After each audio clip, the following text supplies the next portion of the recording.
There is a kind of quiet that has weight, not the ordinary absence of sound, a different kind.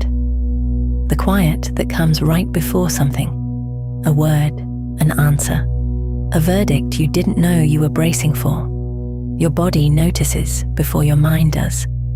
Why does silence do that?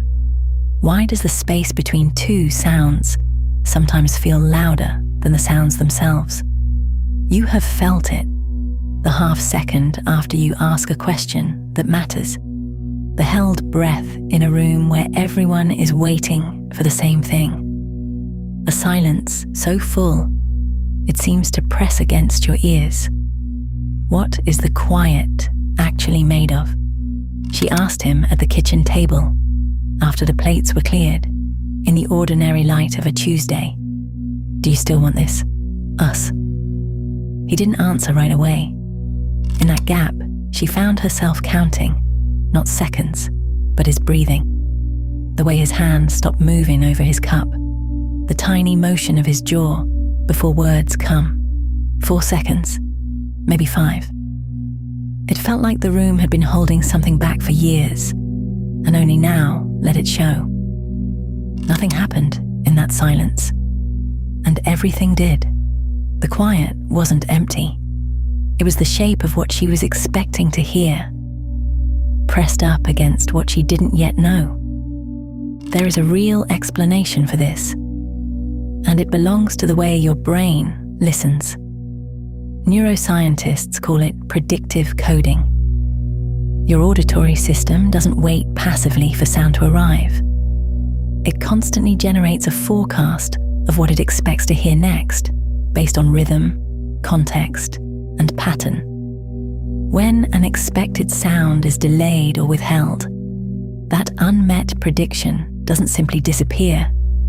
It registers measurably in early auditory processing as a kind of signal in itself. This does not mean silence is a sound. It isn't. It does not mean your brain hears things that aren't there. And it isn't evidence of anything mystical happening in the room. What it means is narrower and still remarkable.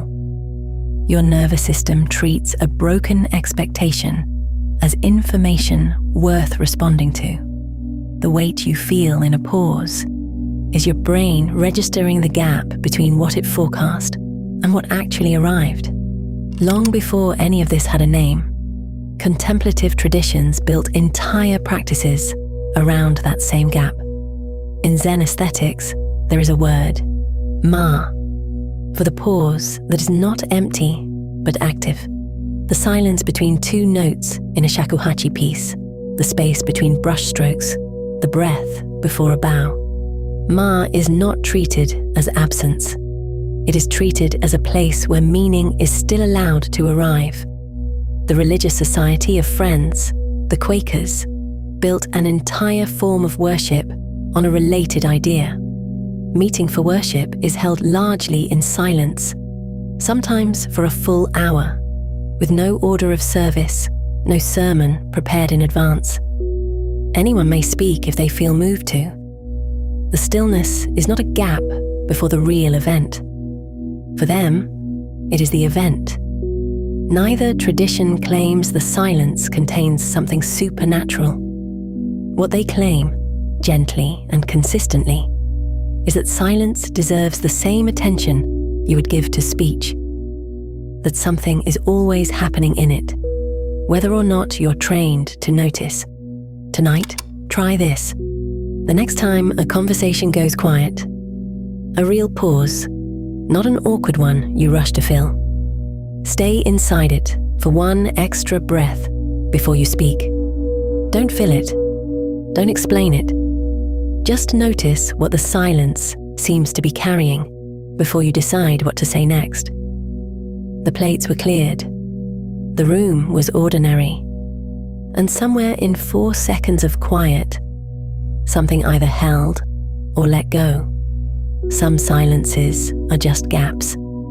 Others are the loudest thing in the room. Welcome to Ascend Voyage.